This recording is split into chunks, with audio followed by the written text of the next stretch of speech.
There is no doubt that video games have evolved into something amazing within the last 6 decades. With the advanced technology we have today, video games are as realistic as ever. People play video games primarily because of their entertainment value. By definition, games are supposed to be amusing and enjoyable. However, where does this entertainment cease to be positive and begin having negative impacts on the individuals who play them? Of course, there are good effects of video games, such as the mental skills and motor skills taught to children. However, I would like to talk about the video games that have become so extremely degrading to our society. My main claim today is that video games have a negative impact on individuals who play them.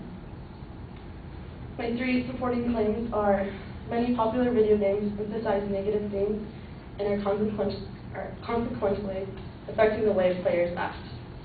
My second claim: time spent while playing these games can be highly excessive and lead to poor health. My third claim: many people become obsessed and choose to play these video games rather than practice other proactive activities. My first claim: many popular video games emphasize negative themes and are consequently affecting the way players act. A lot of the violence in these games today include, but are not limited to, killing, use and abuse of drugs, sexual violence, stereotypes or racial degradation, and foul language.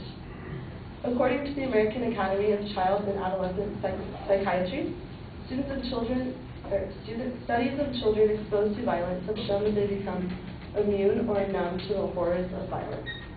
They imitate the violence they see and show more aggressive behavior with greater exposure to violence.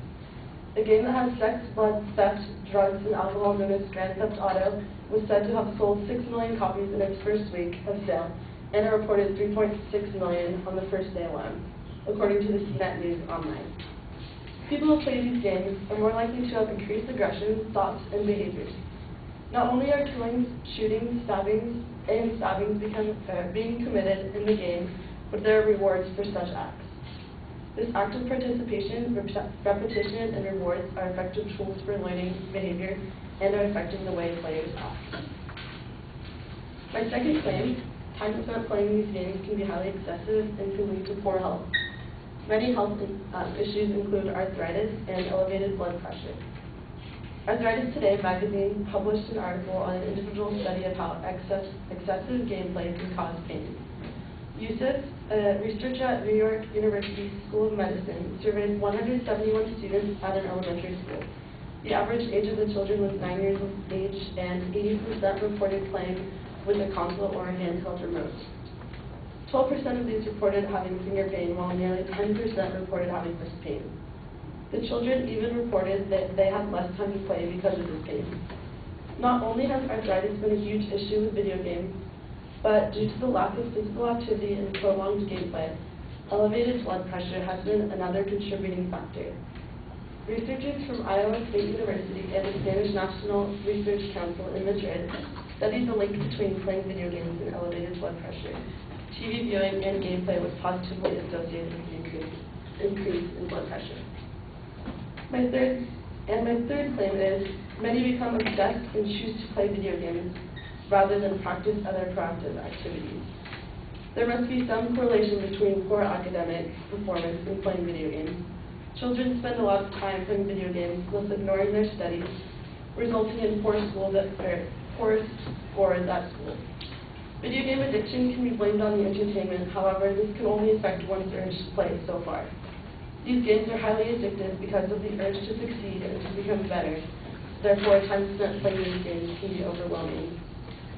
Lindsay Haney from the Associated Press wrote, "Teens pulling up in their rooms, ignoring friends, family, even food in the shower, while grades plummet and belligerent soar, can be blamed on video games." In conclusion, the video games have definitely evolved into a great phenomenon. They are highly entertaining and very realistic. However, this is exactly the issue.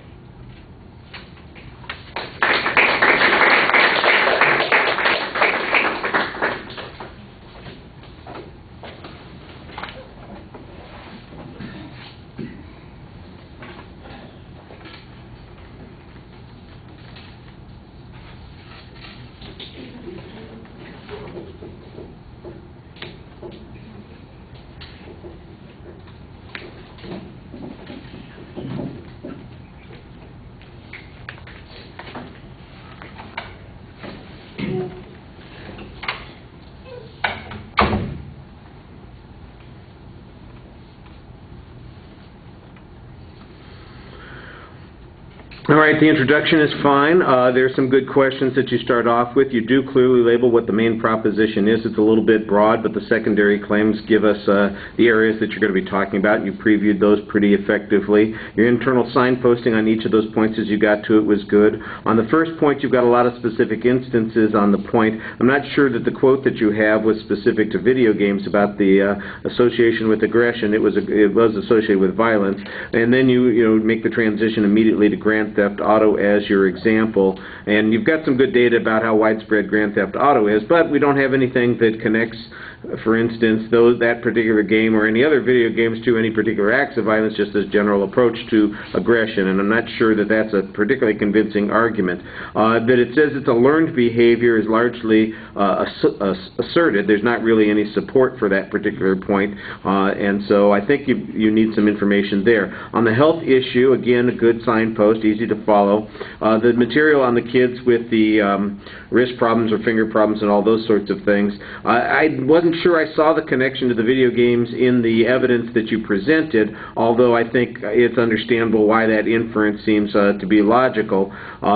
We don't also get much information about how substantial any of that impact is, but it's an interesting idea. The blood pressure thing, I don't know if it's a temporary thing during the time that they're playing the games. You had one piece of evidence on that was pretty thin. On the third point, again, good signposting. You've got an okay explanation of the process, but I don't think you quantify anything on that last point, and I think that that's a place where you miss a trick to have a stronger argument. You need a bit better summary, and your exit should be a little bit sharper. Thank you.